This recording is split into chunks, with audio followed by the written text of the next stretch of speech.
வணக்கம் நண்பர்களே. இன்னைக்கு பேச்சுலர்கள் ஈஸியாக சமைக்கக்கூடிய வகையில் ஒரு தக்காளி சாதம்னு சொல்ல முடியாது, அது ஒரு மசாலா சாதம். தேவையான பொருட்கள் இதுதான். முதல்ல அடுப்பு பற்ற வச்சுட்டு அடுப்பில் அதுக்கு தகுந்த மாதிரி ஒரு சட்டியை வச்சுக்க வேண்டியதான். நான் இன்றைக்கி 2.5 கிளாஸ் அரிசி எடுத்திருக்கேன். அதுக்கு தேவையான எண்ணெய் ஒரு 100 ml முதல்ல ஊற்றிக்கணும். அதுக்கப்புறமா இந்த வீடியோ நான் எடுக்கல. முதல்ல கொஞ்சமாக கடுகு, அதுக்கப்புறமா சீரகம், கொஞ்சம் சோம்பு இதை போட்டுட்டு நல்லா பொன்னிறமாக வறுக்கணும். அதுக்கப்புறமா பூண்டு சேர்க்கணும். அதில் பூண்டு சேர்த்து நல்லா வதக்கிட்டு அதுக்கப்புறமா வெங்காயம், பச்சை மிளகா அதையும் இதில் சேர்த்துருங்க. அதுக்கப்புறம் கருவேப்பிலை அதையும் போட்டுருங்க. கொஞ்சமாக நல்லா நல்லா வதக்குங்க. பொன்னிறமாக வதங்கட்டும்.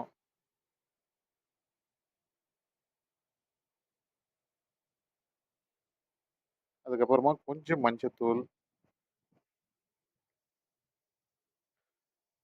2 டீஸ்பூன் மிளகாய்த்தூள், வீட்டு மிளகாய்த்தூள்னு சொல்லுவாங்க, அந்த மிளகாய்த்தூள் 2 ஸ்பூன், காரத்துக்கு தகுந்த மாதிரி. நான் கொஞ்சம் காரமாக சாப்பிடுவேன், அதனால் 2 டீஸ்பூன். நல்லா பொன்னிறமாக வதங்கிடுச்சு. இப்போ தக்காளி, கொத்தமல்லி சேர்த்துக்கணும்.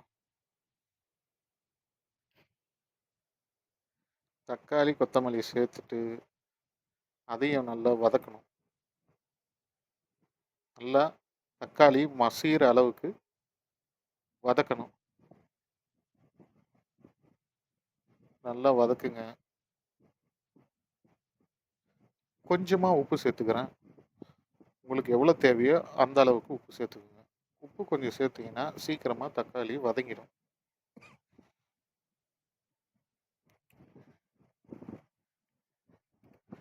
அதுக்கப்புறம் இப்போது நல்லா தக்காளி வெங்காயம் வதங்கிடுச்சு.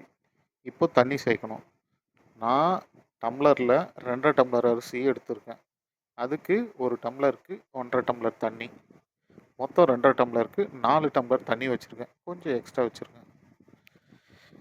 நீங்கள் எந்த அளவுக்கு எந்த கப்பில் அரிசி எடுக்கிறீங்களோ அந்த கப்பில் 1க்கு 1.5ன்னு சொல்லிவிட்டு தண்ணி வச்சுக்கோங்க. அவ்வளோதான். இப்போ நான் தண்ணி அளவு சேர்த்தாச்சு. நான் எடுத்தது இந்த டம்ளரில் தான். இப்போது நல்லா கொச்சி வந்துருச்சு போல். இதில் அரிசியை சேர்த்துக்கணும். பார்த்து மெதுவாக போடுங்க, கை மேலே போட்டுற போகுது. அரிசியை சேர்த்த உடனே மெதுவாக கலந்து விடணும். ரொம்ப நீங்கள் ஹார்டாக கலந்தீங்கன்னா அரிசி உடையறதுக்கு வாய்ப்பு இருக்குது. அதனால் மெதுவாக கலந்து விடுங்க. மெதுவாக கலந்து விட்டுட்டு மூடி போட்டு மூடிடுங்க. கொஞ்ச நேரம் கழித்து நீங்கள் ஒரு 5 நிமிஷம் 10 நிமிஷம் கழித்து திறக்கும் போது உங்களுக்கு சாப்பாடு இந்த மாதிரி தான் வந்திருக்கும். தம் போடுற நிலைமைக்கு. இடையில நீங்கள் ஒரு டைம் மட்டும் கலந்து விட்டால் போதும், மூடியை திறந்து. இப்போது நீங்கள் தம் போடுறதுக்கு சாப்பாடு ரெடியாக இருக்குது. சிம்மில் வச்சு 25 நிமிஷம் தம் எடுத்தாச்சு. எடுத்தது காமிக்கல. சாப்பாடு எப்படி இருக்குன்னு டேஸ்ட் பண்ணலாம். அருமையாக இருக்குது. செஞ்சு பார்த்துட்டு எப்படி இருக்குன்னு கமெண்ட்டில் சொல்லுங்கள்.